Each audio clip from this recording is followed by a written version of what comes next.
In 1975, a remarkable turn of events occurred in the world of soccer. At the age of 34, the legendary Pelé emerged from semi-retirement to sign a lucrative contract with the New York Cosmos in the budding North American Soccer League. This signing was nothing short of a coup for the Cosmos, as they secured the services of a player who had clinched the World Cup 3 times, despite his advancing years in the world of football. Pelé, the Brazilian maestro, quickly validated his worth on the field, thrilling fans by scoring an impressive 37 goals in 64 matches. In no time, the North American Soccer League became a magnet for other football luminaries seeking to conclude their careers in a more relaxed sporting environment. Gerd Müller, George Best, and Johan Cruyff were just a few of the stars who followed Pelé's footsteps.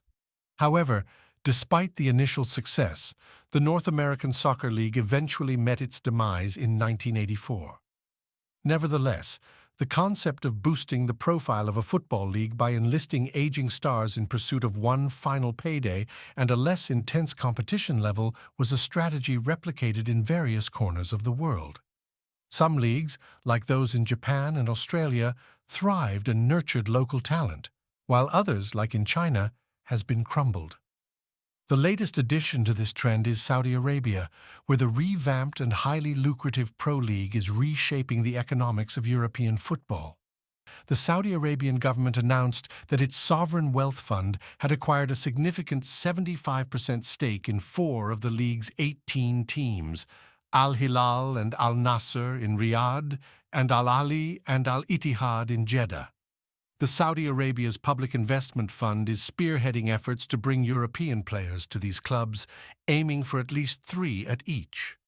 The Saudi Arabia's Public Investment Fund asserts that its involvement in football aligns with a broader objective of diversifying the Saudi economy away from oil and promoting physical activity among its citizens.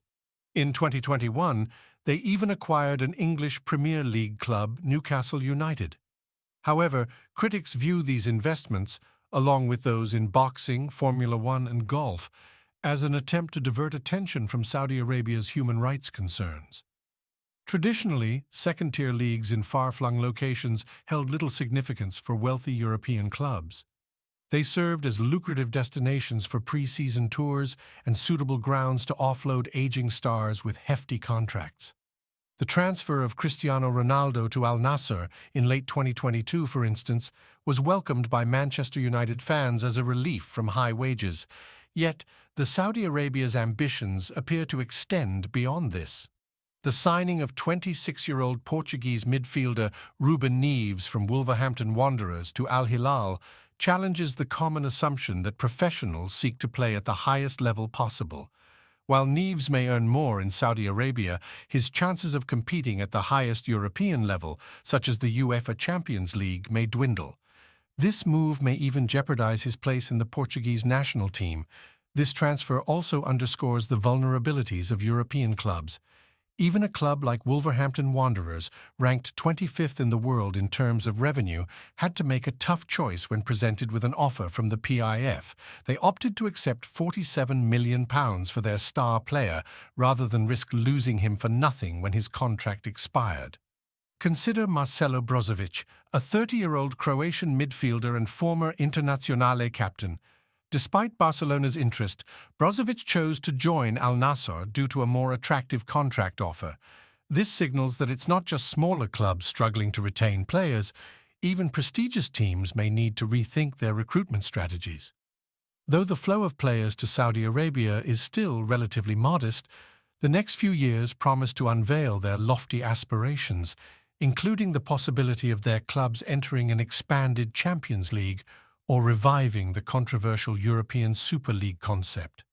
For now, an emerging league is posing a genuine challenge to Europe's dominance over the world's top football talents.